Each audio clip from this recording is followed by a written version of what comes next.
Okay guys, this one is going to be on the Micklagaard hunting Anorak, alright, which is made of 25 ounce per square yard wool.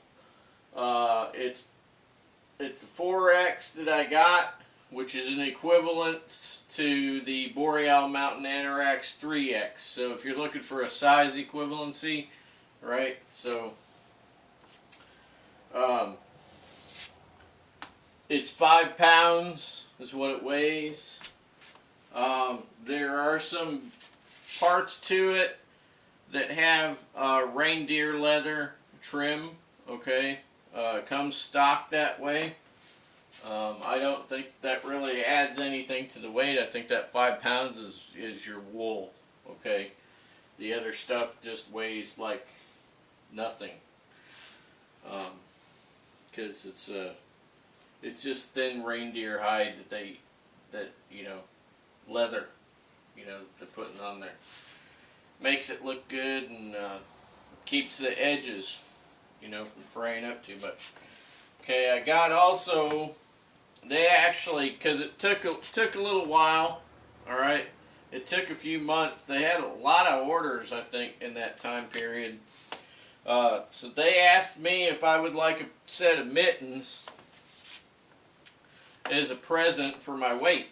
And I'll tell you, I'm not usually one to just like take stuff for free, but I thought, well, I have been waiting a while, and I thought I would like to try their mittens. Let me tell you, these mittens are very insulating. They're very nice. I would wear these inside of like a set of U.S. Air Force Flyers mitts as a liner mitt. I guarantee you go 80 below. I mean, these are nice. So the inside, and I'm going to bring this up here in a minute too, with the Anorak. So you look on the inside, you can see how furry they are. So this isn't just like wool material. This is actually wool, mouton wool, I guess they call it. Okay, so this is mouton wool, and then it's got some reindeer leather here, trim on the top and on the edge there, and it's got their logo in reindeer leather, and then here on the top front it's got reindeer leather. There's nothing for the palm, which is why I would wear this as a liner mitt, to protect that from getting it wore out, right? Because man, what we're looking at here is we're looking at insulation. These things will keep your fingers and thumb intact. I guarantee you. Gets super cold. Yep. So that mouton is in the pockets of this Anorak, right? Of this Micklagaard Anorak. I wore this the other day when I told everybody Merry Christmas. So after I got this, I set things. There's things that I just set and forget, okay? And there are things that I do to stuff, like zipper pulls. So I put these parachute cord zipper pulls on here. These are like a steel gray paracord. So all of my zipper pulls, I put that on there, except for in the back, because there is a little, what they call a poacher's pocket in the back, or a mat pocket thing in the back. It's not real huge. It only goes up to just above where the slash pocket is on each side, so it's about another inch or two higher. So the material is like double there. I would never put anything in there personally unless I just put some wool batting in there or something, right? I don't know. Might put some more wool in there. So this has a double zipper, one on each side to help you get in and out, which is nice. it's nice in one way and it's not nice in another. Because if I wanted to put a draw cord hem, now I got these zippers to contend with. So I've been mulling that about for a while lately. But I'm going to go ahead and put this one on for you, because I know a lot of people see these and they wonder about them. And this is a bit pricey. It's over $400, okay? So it's a bit pricey. It's not super expensive. Like, say if you bought a Filson wool packer coat, that's like $1,000, okay? Personally, I think that this is better than a wool packer coat, okay? Like I said, inside the pockets is mouton wool, just like those mitts, right? So I'm going to go ahead and open the hood here because I need that open to get it on.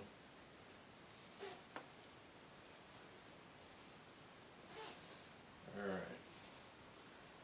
So, I'm going to go ahead and get my arms up in here. Okay.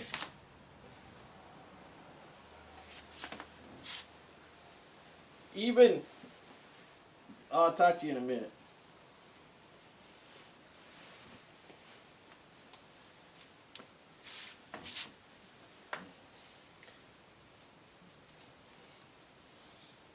So even with a wool watch cap on and a couple of layers of wool knits here,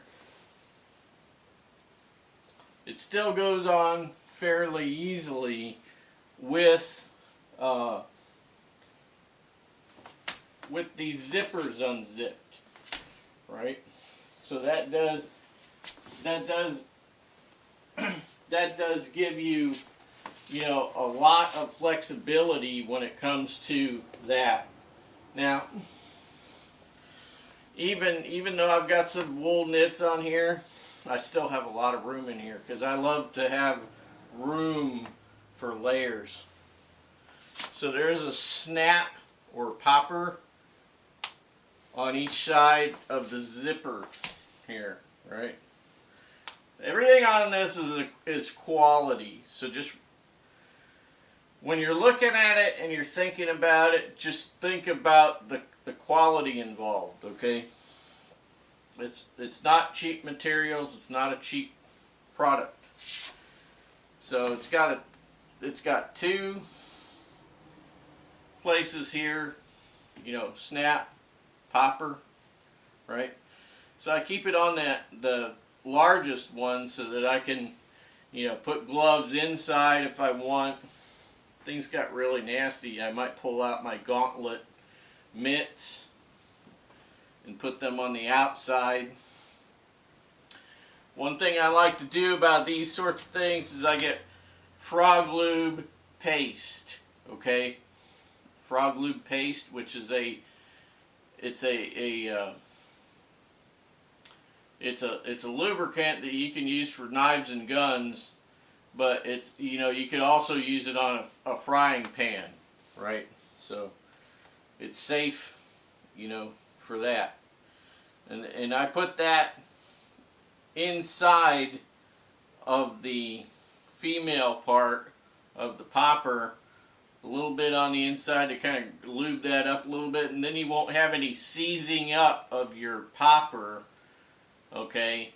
It won't corrode and it won't not want to come undone, because when it doesn't want to come undone, that's when you start ripping holes in your garments, okay? Anyway, so let's go on to the next subject here. This is the hunting. It's got a flap here, reindeer leather trim. There's a zip, has the paracord pole on it that I installed. On the inside there,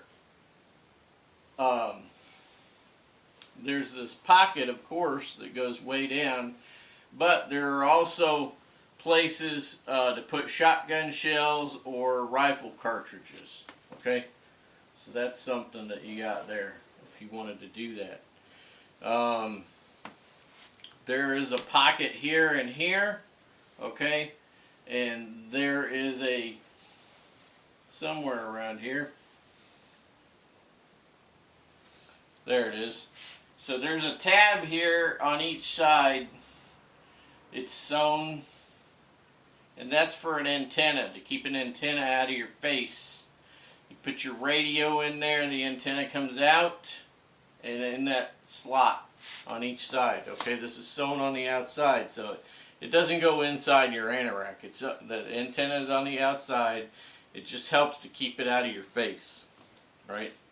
So if you're a hunting guide, you can wear the radio, and that helps to, you know, mitigate issues with antennas poking you in the eye. Okay, slash pockets. I don't have a lot of time.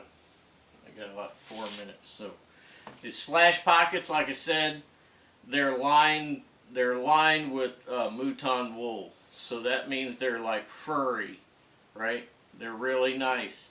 Sitting around in an environment that's like really cold. If you need the dexterity of your hands every now and then and you don't want to put gloves or mitts on, you can put your hands in these pockets and you'll be good. Even in sub-freezing weather, your hands will be fine in there because they're really, really insulating. Very insulating pockets. Like I said, there's these slash openings. This does go all the way across. Okay, it only goes about there, right there. So that's like double material in there. Getting pretty warm right now. But there is a pocket here, which I have no use for. But you could put like an emergency fire steel, emergency tinder kit in there if you wanted to. Just a Ziploc bag with some items, put it in there, and you know, set it and forget it, right? Now let's talk about this hood.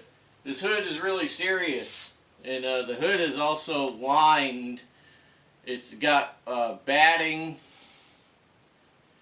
quilted batting lining in the hood. Now, one thing I will say is that I wish that they did this lining that they have in the hood for the whole garment. If they did that, it would be perfect. Okay, that's what I have to say about it. Now, why do I like this hood so much? Because it will create that environment, that microclimate between me and the outside. So if there's a blizzard, I can isolate my face from the blizzard, okay? And I can pull it up tight.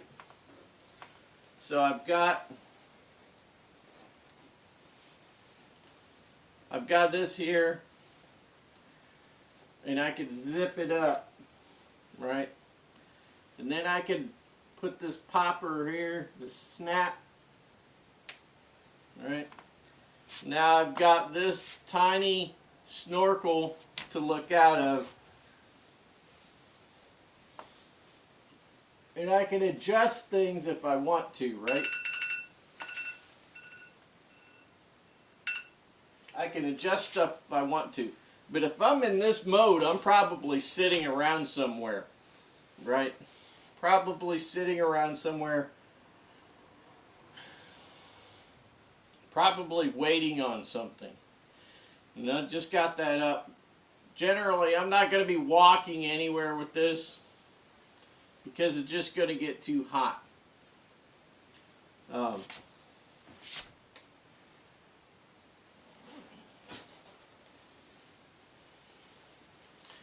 I never unbutton this.